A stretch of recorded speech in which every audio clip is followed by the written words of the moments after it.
Представете си следното. Затваряте очи, вдишвате дълбоко и когато ги отваряте, сте на прага на откритие, което може да промени всичко. Какво ще кажете, ако ви кажа, че само за 3 дни можете да започнете да проявявате най-съкровените си желания? 3 дни може да звучи невероятно, но ме чуйте, защото това, което ще научите, има потенциала да промени всичко.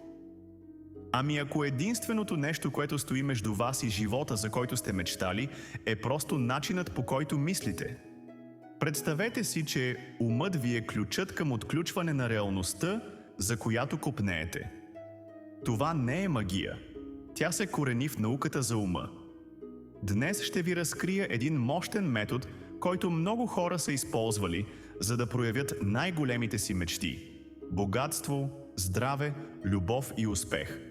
Всичко това в рамките на няколко дни.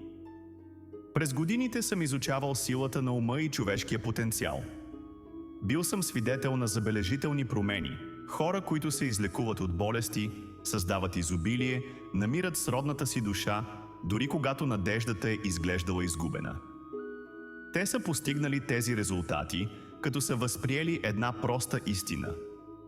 Нашите мисли определят живота ни. Всяка мисъл е сигнал, а тези, върху които се спираме, са това, което привличаме в нашата реалност. Ето какво.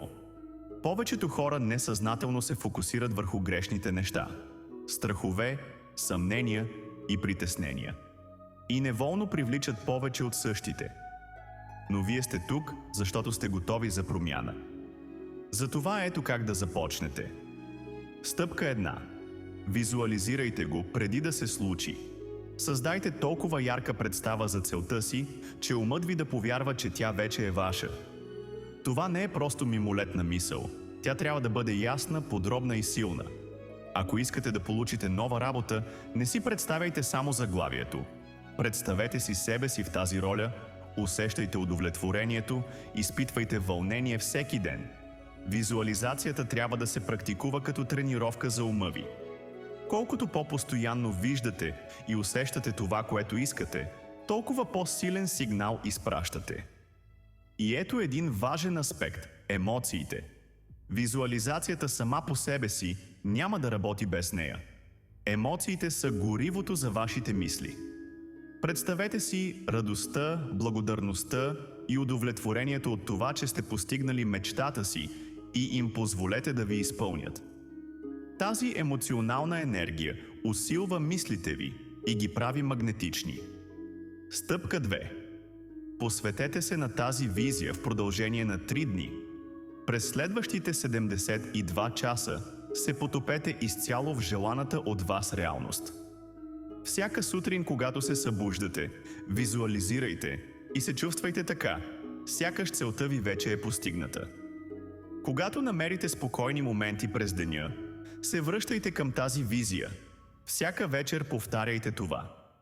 През това време пазете ума си от съмнения и негативизъм. Всеки път, когато се появят притеснения, внимателно пренасочвайте фокуса си към визията си. Подобно на тренирането на мускул, това става по-лесно и по-силно с практиката. Стъпка 3. Предприемете вдъхновени действия.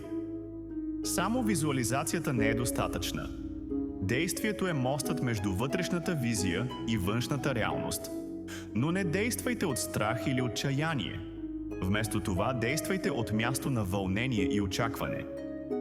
Когато дадена възможност съвпадне с визията ви, последвайте я. Може би се чудите, ами ако нещата не вървят по план? Препятствията са естествени и не означават, че сте се отклонили от курса. Те са част от пътуването, подобно на изкачването на планина, където всяко предизвикателство ви приближава към върха. И накрая, разберете, че този процес не е свързан само с получаването на това, което искате.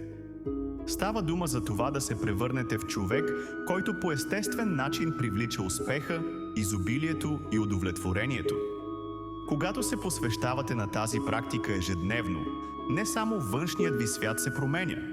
Вътрешният ви свят също се трансформира. Ще станете по-уверени, по-съсредоточени и ще осъзнаете неограничените възможности около себе си. Затова започнете сега. Затворете очи. Помислете за онова нещо, което най-много желаете и оставете радостта и благодарността, че вече го имате, да ви изпълнят. През следващите 3 дни се посветете на тази визия. Вие сте на ръба на нещо невероятно.